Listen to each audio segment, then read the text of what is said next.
any commander here can say this. You're always looking at the map. When you're tagged up, you're always looking at the map. Always, always, always.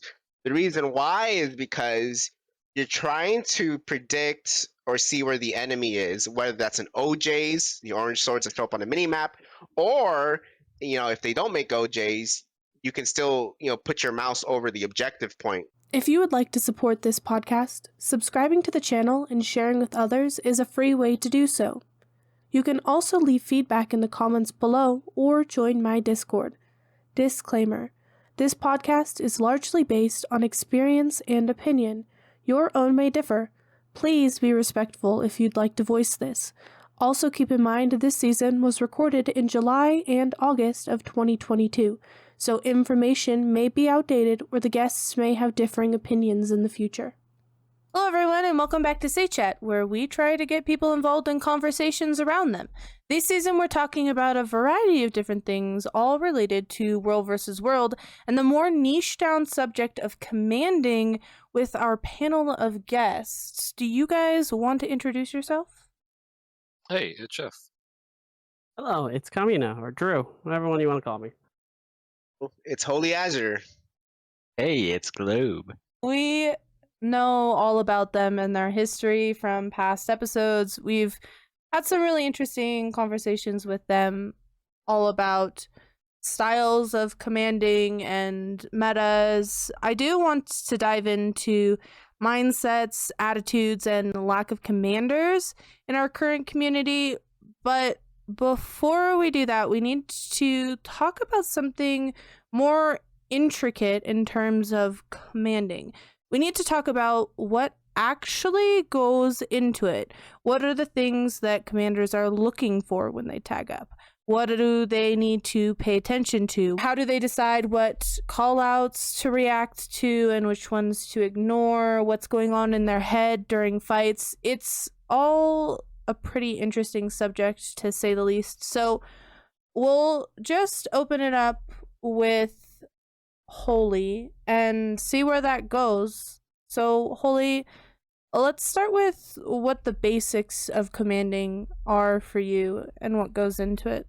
So on a day where I feel like I want to command, feeling good, I got time, no one's gonna interrupt me, log in, I go on every single map, see who's tagged up, and then I decide what map to tag up in. Usually it's the one without a tag, and it's usually not EVG. So I tag up, and I ping the team chat, I ping my Discords, and I'll see who shows up. So, commanding, the reason why I do it, I've said this before, is because nobody else commands. I have the personal belief that there should be a commander tag in every single map, and it should be a group of 20 squad. And then, once people start rallying up, depending on what time of day it is, if it's peak NA prime time and there's other fight guilds going on, then yeah, of course we're gonna need meta players, meta classes and builds. But if it's off time, there's nothing really going on, then just open tag, play whatever the heck you want. So of course the first thing when it comes to commanding is communication. Communication. Super important for anybody that wants to command. Don't be shy. I guess that's probably the biggest obstacle. People are shy. They're not used to talking to a lot of people. You type in team chat or map chat, you tell them hey, I'm tagging up, I'm gonna be in this map, this is my Discord, rally up, I'm at the waypoint, I'm dropping food, I'm dropping, utilities, etc. So that's something that you need to plan ahead of time. You got to make sure you have your feast. You have to make sure you have your books. And once you start creating your squad, you want to copy and paste your Discord link to the squad message, so they could just copy and paste that. A lot of people forget they can't do that. People don't realize, I guess. But then you can type something under the squad message. For me personally, I type different messages from time to time. If you've joined my squad, you've probably seen them. It would say oh, I need firebrands, scrappers, scourges, heralds, whatever. I'll just type something, or I'll type a friendly helpful tip, just focus on me, just follow me tight. Wherever I move, you move. When I move, you move. Stay on pin. Focus on your reaction, your movement, and your positioning, that kind of stuff. just messages. I don't know if anyone ever reads them, but that's to say. So once the squad starts rallying up, I start seeing like who's getting on. Ideally, you would want 2 supports, 3 DPS. Some people would all say like 2 supports, 1 utility, 2 DPS, or like, 2 utilities, 1 support, 2 DPS, etc. I play with what I get really for me. And I think that's something that you have to be prepared to manage. It's a managerial role, and you have to understand what each class does. The tricky part is I guess knowing how every player in your squad is built. So you can have a firebrand or a scrapper in your squad, but that doesn't mean that they're a support player. They could be DPS. You would have to ask, of course. That's one thing that I probably need to work on more because I just assume a lot, and it's really bad to assume that they're playing firebrand, they know what they're doing, or they have all their their minstrel set, whatever. So I guess when you're forming up a squad, when you're tagging up, you have to kind of have a little background knowledge about what each class does, their responsibilities, how you're going to organize the squads, etc. So that's the beginning. That kind of really explains like the process of starting the squad really well. In terms of like actually being a commander in action, are there specific basics that you do that are like a foundation for commanding in terms of checking the map or making sure that you're checking squad chatter or anything like that that's just like basic good foundational things that new commanders could try to start doing if they're looking into it, other than communication, like anything like that? Any commander here can say this. You're always looking at the map. When you're tagged up, you're always looking at the map. Always, always, always. The reason why is because you're trying to predict or see where the enemy is, whether that's an OJs, the orange swords that show up on the mini map, or if they don't make OJs, you can still put your mouse over the objective point, whether it's a camp, a tower, or a keep. See when it was recently flipped, and you can kind of tell which direction they're going. So let's say you're in like the Alpine borderlands, they just flipped hills, like it was flipped like 4 minutes ago, and now they just flipped the northeast camp, so that means they're going north, that kind of thing. That's pretty much it. Okay, Anyone else? what about the others? I was going to say one of the biggest things that you can do when you're first starting is get people to help you offload a lot of your responsibilities. So if you're Yes, starting a squad, you 100%. can have someone help you put the comp together to make sure that there's a firebrand in each party, to make sure that there's a scrapper in each party. You can have someone scout for you who's in charge of looking at the map and calling out OJs. You can have someone, I don't know, be in charge of inviting people or doing that post to TeamSpeak or to Discord and stuff like that. There's a lot of stuff you have to keep track of as a commander, and arguably the most important thing is keeping track of where enemy groups are on the map so that you don't get snuck up on and killed by a group that you didn't know was there. So most of your energy should probably go into that, into making sure that you have your group in a good position so that you just don't get wiped by a group that you weren't expecting. And if that means that you need other people to help you to delegate out some of the other tasks of commanding, like making sure the squad is formed up, that's okay, and most people do it. So don't be afraid to ask for help if you're tagged up trying to keep track of where people are. Yeah, I'm gonna immediately jump on this because I was scared about this at first. When I first started, I was doing everything by myself because I thought that this was what a commander had to do. Right? You're a commander, you have to do everything. You gotta delegate, any new people that comes into your squad. You gotta look at the map. You have to do call outs. Like if you see dots, you have to be, paying attention to not only the map, like, pulling up the map, or if you have like bluish HUD and you have the WvW map on, you have to look out for, people around you. And it became very overwhelming at first, like detrimental overwhelming. So if you have, don't be afraid to essentially to delegate for help. Like it's most people I learned do it, and it's going to make you better, because if you have to worry about less things, then you can focus on what you need to focus on to keep your group alive and to keep what you need to get done. To either get points or to fight, a guild. It's very important that you delegate resources accordingly if you have those people to do it. And if you don't, then ask, because there's plenty of people that I've asked that say, hey, can somebody do subgroups for me? And there's plenty of people that just go, yeah, I got you. I'll do that. I'll work on that. And so, yeah, it's very good to ask for help. Don't ever think that you can't ask for help. Yeah. I can. Go ahead. Go ahead. No, go ahead. I was gonna say, like, I can kind of understand where you're coming from, especially as a new commander, like a brand new commander. Not you anymore, KAHMEENA. You're kind of old. Well, what have I been doing it for like 4 months? I didn't know Get that absolutely destroyed. Damn. anyways, as a new commander, part of like asking for help, like, because I've experienced this, to be honest. When I tagged up, I'd be like, "Oh, does anyone want to scout? Does anyone want to like organize a squad? Does anyone want to like escort a yak or something like that?" I would get crickets, like silence. Nobody responds, and it's probably because I don't know. I guess people don't want to do that or they're not interested. But luckily for me, I have my wife that plays WvW with me, so Lucky. she does that for me. She does scouting. She organizes the squad. So my advice to new commanders is, like KAHMEENA said, you don't have to be obligated to do everything for the squad. You're just the figurehead. You're the pin. Focus on the fight itself or tactics. Play with a friend. That's my advice. Got it. So Get married. Holly's Before you have a advice wife. is to get a wife or husband. Just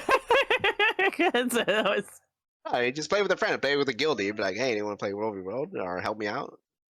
Yeah, commanding doesn't take well to a solo experience. Like, you can do it in PvE if you're like, I'm going to tag up and do like a hero point train. You can do that on your own. You don't really need anyone else around. But like, World versus World is an extremely social game mode, and it benefits you a lot to have even just like a handful of people around who can help you do some of that stuff. Those can be guildies, they can be people that you've met in World versus World, they can be friends from out of game if they're interested in trying it, but it's an uphill battle if you want to try and be a commander and you don't have a couple friends who you can rely on to help you get off the ground with it. Yeah. That's definitely rough. fair. So, in terms of for new commanders getting used to juggling all of this stuff, whether they have friends or not, like, do you guys have any strategies for how they could get used to it? Because it can be a lot, even if you do have a lot, like, people helping you out with organizing squads and scouts and stuff like that. It brings in a lot of different factors, like judging whether to trust the scout call out or react to the scout call out, or someone made a call in map chat and your scout made a call at the same time on the other side of the map because there's two big groups, and knowing which one to react to and just juggling all of that, right? That's a lot. And maybe there's OJs at the top of the map at North Camp, and you need North Camp because your Gary or your keep is about to become T3, so you need that. And there's a whole bunch that goes into it. Is like, how do people get used to that leading role and calling these shots with all of this information that can be thrown at them as a commander? I think the biggest thing that you can do is to have a goal. Like, start tagging with a goal and then pursue that goal. So maybe your goal is, I'd like to win this tick. Red is currently ahead and we're blue, so I'm going to hit blue. And that's what I'm going to do for the next hour and a half. And then with that goal in mind, let it dictate how you respond to scout calls. Maybe someone calls that, green is hitting a blue objective. Your goal is to knock blue's score down, so you probably don't care about that too much. I agree with that, by the way. Yeah, I'm 100% in agreement. Also, I want to say something because I will forget the little kind of backtrack very quickly. One thing that you can do to help you that, like Holy said when he was setting up everything, is that a lot of people don't know this. P is the general keybind. Like, if you haven't edited it, is to bring up the party. Like, if a commander has like their Discord or wherever they want you to go for comms, it's more than likely in there. And if you hit P, you'll find squad message, and you can click on the squad message and read it. Probably why a lot of people don't know about it, because I have to say that consistently almost every single time I stream in command. And then people go, "Oh, really? You could do that? That's awesome!" And you know they'll join the Discord. So make sure that you're checking squad message. And to do that, if you joined and you don't see it, or it gets buried or whatever, press P for party. Yeah, and I guess for commanders, make sure you're putting, like, if you want people in comms, make sure you're putting your Discord into the squad message, because they can copy and paste that into Discord and get into your squad, and it'll be easier to communicate with them in voice, even though I know a lot of people don't like joining voice, especially with newer commanders, because they're not sure about the commanders. But definitely just keep doing it and being persistent about that, because comms make a significant difference for commanders, and being able to communicate, like Holy said, it's so important. Globe, you haven't really put a lot in on this subject yet. What are your thoughts on the questions so far? I have listened very intensely, I'll let you know. Oh, good. Obviously, if you want to command, you want to be confident, you don't want to be shy, this is something that we covered, you want to have a goal. You even may want to have a personal goal. Hey, I'm gonna get a few wins in today, or something like this. And maybe even set yourself a few higher goals, more long-term goals. Like, hey, I'm gonna start consistently getting that many people into my squad. That way I will get more popular and will be able to win more fights. Because one thing that does come into it, people will not join you immediately. This is something that I say a lot of the times to everyone as well, and experienced it myself. A lot of people will not join you if they see you tagged up, just for the fact that they do not know you. Therefore, do not, and I repeat, really, do not get discouraged by anything like that, because the more you tag up, the more you make your presence known, the more people will know you. And that goes for both friends and foes. It's true. It's very true. In terms of, you mentioned like having a goal, like getting a few wins in today. So commanding, a lot of it has to do with like positioning, right? Like making sure your group is positioned in the right place and movement is good, and like making sure you're verbalizing or like communicating somehow which way you're going to move or what the plan is and stuff like that. As commanders, do you guys balance that as best as you can with like actually pushing your buttons and like trying to play the game, or would you rather focus more on like the actual commanding and like have like making sure certain skills go off as like a foreground and like a second priority, like before or after commanding? What's your strategy on that? Which one's first, which one's second in terms of that? I mean, what people need is the commander. Obviously, when you command, you're saying, hey, I will lead you. Therefore, that's what you should do. Pressing buttons is something that everyone does. Like, when you play World versus World, you just have to press buttons. Doesn't matter which ones, as long as you press them, you're doing something, right? And meanwhile, the commander is saying, hey, press that button now. This is how we win. This is what the commander should be focusing about. Hey, press A. We need to go left. So if people do that, and they will probably win. You just have to think about what will happen when they don't do it. That's a first. And also, what will happen if you make a wrong decision? What if you go left into a bomb? That's also something you should practice yourself. Yeah, that's definitely something that don't do that. Comes with experience. Judging where to move and stuff like that. KAHMEENA, you were gonna say something? Yeah, I was gonna say somebody in this chat taught me something that I didn't like realize at first, and it was when you're commanding, the most important thing that you can do is to know a class extremely well, so you don't even have to think about it. Oh, and that was Chef who told me that. It was me. And I sat there and thought about that, because like at first I was, I mean, to be fair, I play everything. I've been playing this game since it came out, and I used to be a big Guild Wars 1 player, so I know majority of all the skills in the game, especially because I theory craft and build for like every single spec. But it's really true. Like if you are comfortable on a class and you know it without having to even think about it, you will do so much better. If you have the muscle memory and you have, you know, the knowledge of, okay, this is what my goal is to do and everything, it is so beneficial for you to have that when you're commanding, because then you can focus on other things. Like you only have, like, think of it like almost like a bar, right? You only have so much of this bar for focus, right? Like if you max out on focus because you're 50% of the bar is thinking about, you know, okay, what buttons do I have to press on this class? It's going to make you a worse commander, like by far.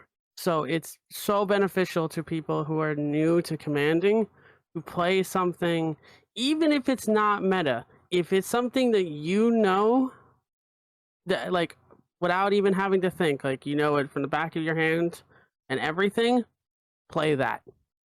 Get used to it. Then you can start branching off into other like specs, builds, whatever you're, you know, you can tailor what your comp needs, etc. Like, but focus on making sure that you don't have to worry about anything that your character does. I will also say, in addition to that, it's not like a complete counterpoint, but so when I'm not commanding, I main Scourge. I'm either playing Scourge or I'm playing Reaper. But the guilds that I run with, K&T and Hate, are predominantly melee guilds. And while Scourge has some melee utility, it's not really a melee class.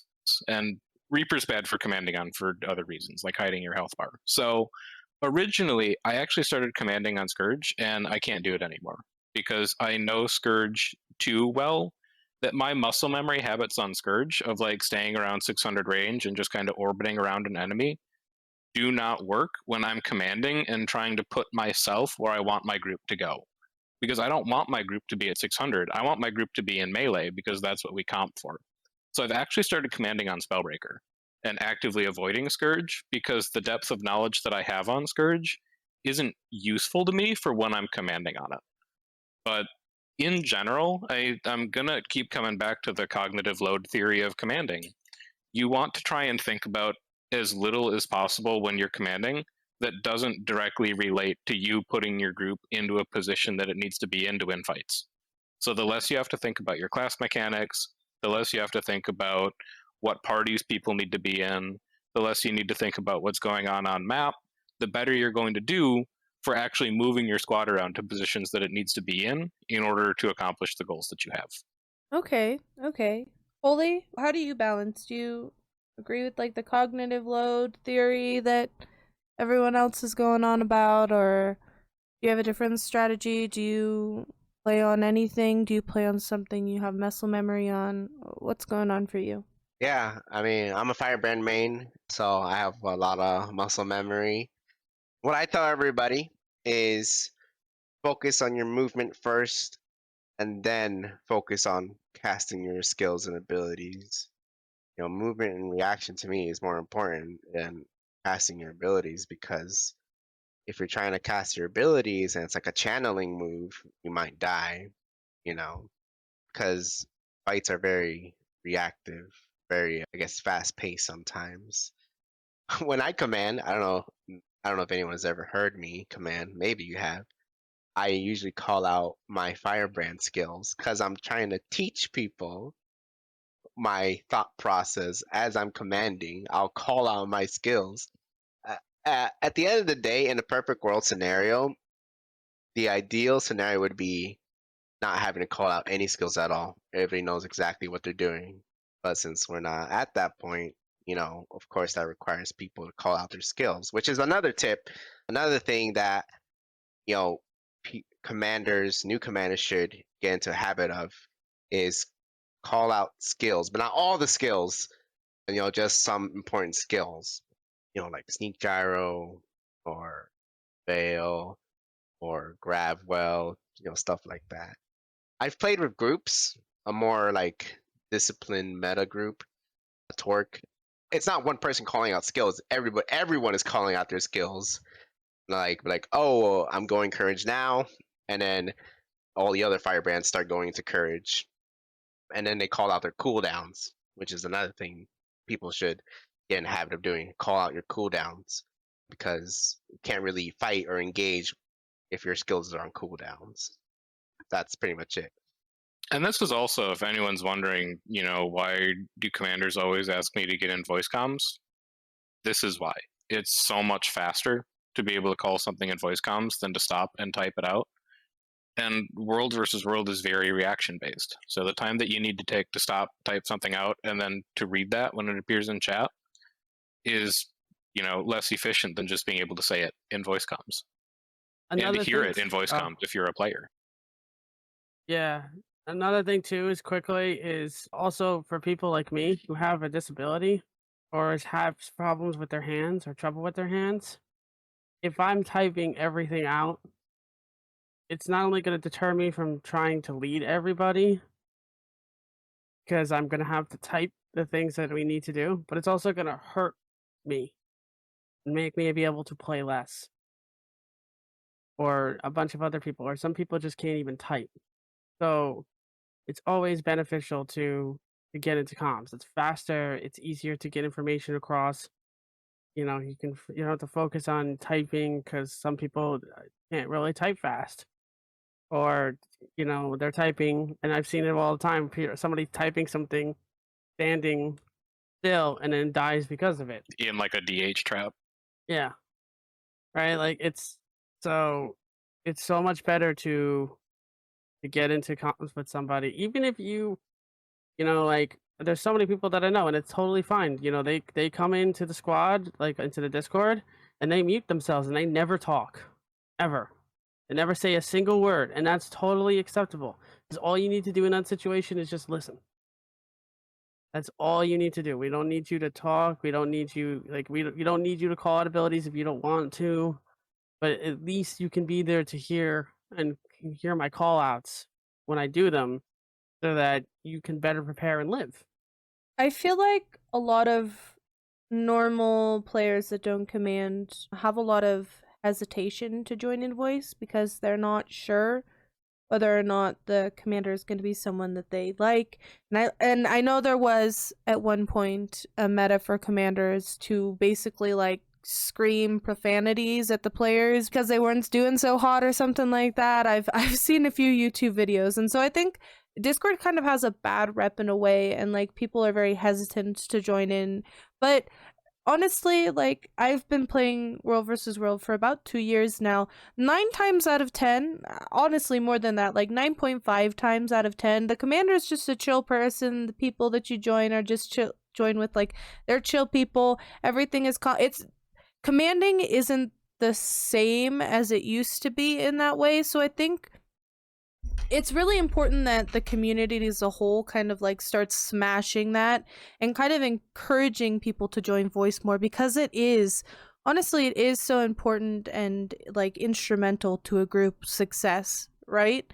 I'm sure all of you would rather have people in comms, whether they're quiet or talkative. Obviously talkative is nice too, because you feel like you're not just talking to air, but you guys would rather have people in voice, I'm assuming. Yes. Can I actually deliver a flaming hot take that also gets back to the subject of the episode? Yeah, no problem. I think that commanders that yell and shout and swear are hilarious. And I love listening. My favorite commander of all time, no disrespect to Ruthless or Bullyfoot, who I run with currently, has got to be Eldvada Dodds from Tempest Wolves. Because anytime he lost a fight, he would bitch out anyone he could see. And it's not, maybe it is for him. I don't know. I didn't know Dodds personally. Maybe he actually did get, that mad with a capital M. But at the same time, sometimes in World versus World, you have nights where you can't really find anything to do, but you're still responsible for the 10, 15, 20, all the way up to 50 people in your squad. And this isn't to discourage anyone from commanding, but sometimes you gotta be an entertainer. And when you can't find anything fun to do in the game, you got to be the person who's fun. And sometimes that means being a character and, having some outsized reactions to things, because it gets people to laugh and it makes people have a good time. So if you find yourself, in a squad with a commander who's raging, maybe they're actually mad, but also maybe it's a little bit of a form of entertainment and a way to blow off some steam about not being able to find much to do that night. So, take it all with a grain of salt, basically.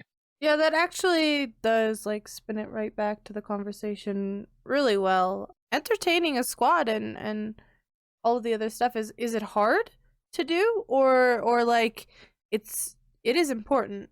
So what are your guys' approaches to that? It's hard for me to do when I'm commanding, but when I'm not commanding, I'm 100% the class clown. If I'm off stack and I get picked off stack, I'll make a big show being like, "Oh, I need help. Why aren't you here? Come help me. I need help. I fucked up."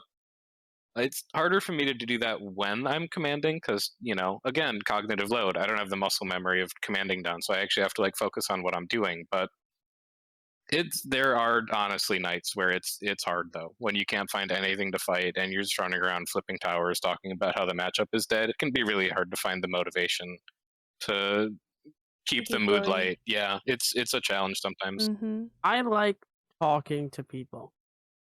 So I don't really be the class clown, even though in real life I am the class clown, and I probably will do that more often in the future, but because when I command I also stream, I'm also dealing with 20,000 different things all at once almost. So my brain can only handle so much. But I love talking to people, and I wish I got to talk to people more. Because I like having, talks, or some people might consider them debates or whatever, with people to get people thinking and to know things, and that's how I clear up a mood. If we're looking for fights, right, and I'm running around looking for fights, if I'm just talking about random stuff or even anything pertaining to Guild Wars 2 with either my viewers or the people in Discord or both, suddenly it's not boring anymore. We're just we're still getting points and still doing what we need to, but it's not damn, we're not fighting, this sucks. So yeah, I mean, I definitely recommend especially in that situation, just talking, even if it's not even talking in terms of using your voice. You can use game chat. I know there's somebody who joins with me where he literally mutes himself and only talks in squad chat, but he gets his point across, and I see it every single time, so it doesn't bother me, and it works out very, very well. But I do want to get more into the entertaining side, because I definitely do that, or I even do that on stream. But it's just hard when you're commanding and dealing with all of these things all at once on top of streaming. So. Yeah, there's just so much going on, and it leads me to have a ton of respect for these people who have been commanding for multiple years and can just do all of it so effortlessly. I'm like, how do you put all of that in your brain at the same time? Man, I actually have the opposite effect. When I command, nobody talks. I don't think I'm an entertaining person. Have you tried being funnier? I think Honestly, the entertaining part about me commanding is when shit hits the fan. When we're actually fighting a Zerg, when I start getting hyped, and when I start I guess somewhat yelling and getting excited about the fight, it's a really good fight. I think that's the most entertaining thing that I do for players in my squad, and people say "Oh man, that was so epic, that was so cool." I saw the clip of you commanding the other day. Yeah, it was so good. I mean, funny enough, I do the same thing. My only good clips are clips where I literally start quoting 300 and making everybody in voice chat start quoting 300, because I'm very good at making defensive positions. That's my specialty when it comes to World v World. I like baiting people and making people come to me and fight me on my terms instead of playing their game, as I like to say.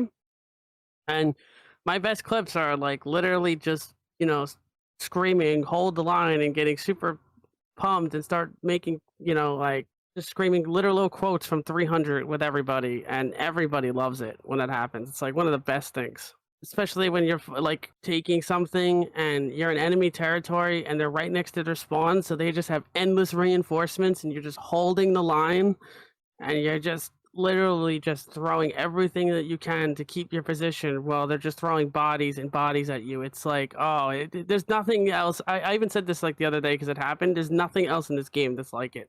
Like, yeah, it feels good when you defeat a boss, like especially a hard boss. So when you're doing mythic raiding and WoW and you kill that boss, but you get that like once, right? When you beat that one boss, you can have that multiple times in a single night in World v World. With it, it's never not adrenaline. It's amazing, that feeling. So, in the eyes of a commander, when you're actually fighting, I think one thing you need to practice and get used to is predicting movement for the enemy. It's definitely challenging. Sometimes I make bad predictions and I learn from my mistakes, but that's just the way the World v World fights are. Predicting movement. Yeah, it's true. And like everyone's been saying, World versus World is very reaction based because it's against other people. I can see the allure of raids and PvE content because it's challenging, it's hard, like learning the patterns, making sure your rotation's good. It's challenging and it gives you a very good satisfaction and like rush of adrenaline when you beat the boss.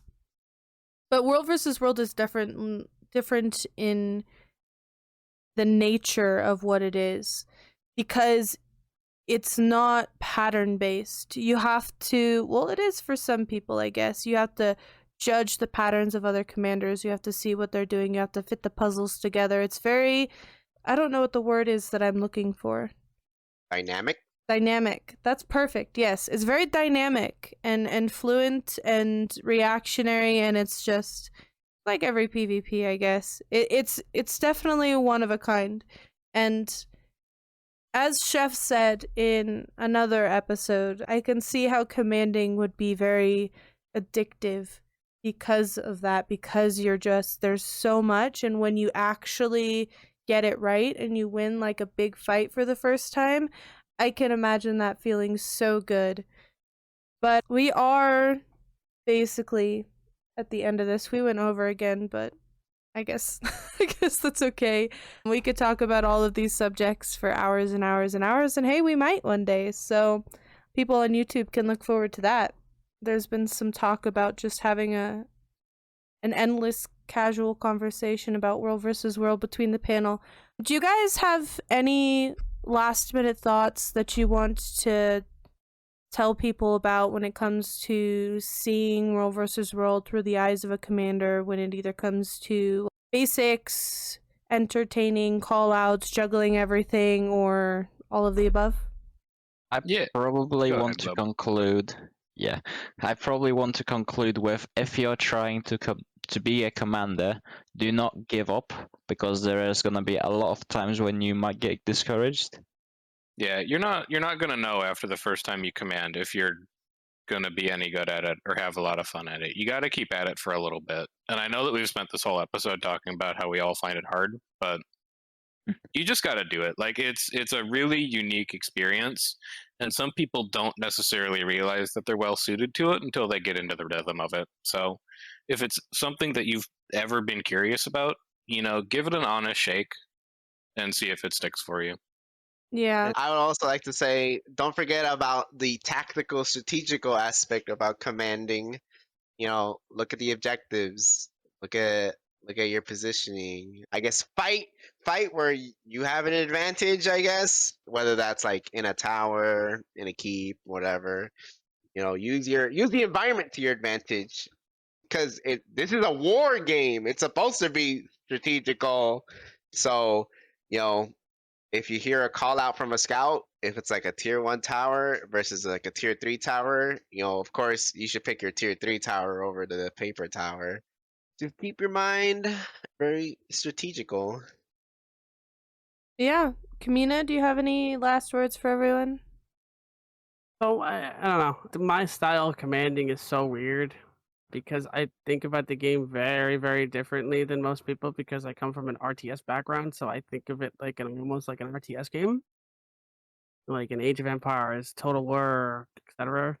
Warcraft 3 used to play religiously and was climbing the ladder.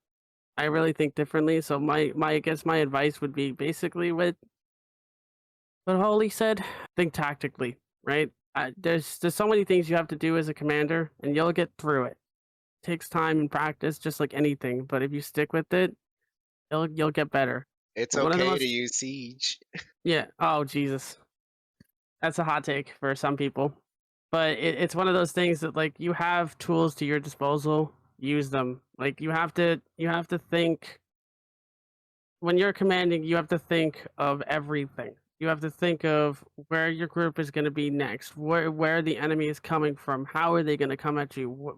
Realize, maybe after the first or second time after you're fighting, what their comp is. Can you swap out abilities for it to beat whatever they're bringing to the table? Because they might not be bringing meta. They might be bringing meta. They might be bringing something you've never seen before, and you're like, "What do I do about this situation? How do I deal with this situation?" You should be thinking about all those, or at least that's your goal, right? That's like could be your end goal to want to be thinking about these things in the back of your mind. It can be overwhelming, especially for me, and I screw up because of it.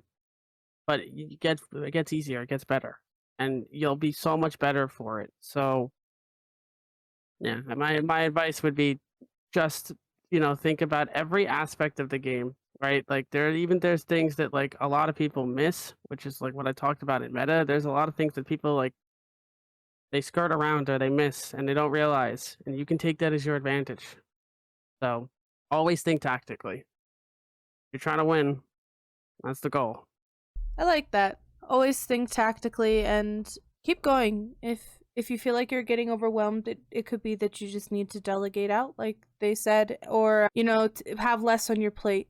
Make sure you're playing a class that you're good at, or have the muscle memory on and all of that stuff. But yeah, thank you guys for talking about this. I think a lot of people are going to benefit from just understanding that, look, we have all of these experienced or learning commanders who are still overwhelmed by some of this because it's a lot, so you're not alone type thing. Yeah, if you're on YouTube or anywhere else where this is listed in the future and you want to leave any comments or put your feedback, or just if you're a commander and you also want to give tips for new commanders and join the consensus that it's overwhelming at first, and don't feel bad about it, definitely leave comments below and join the conversation.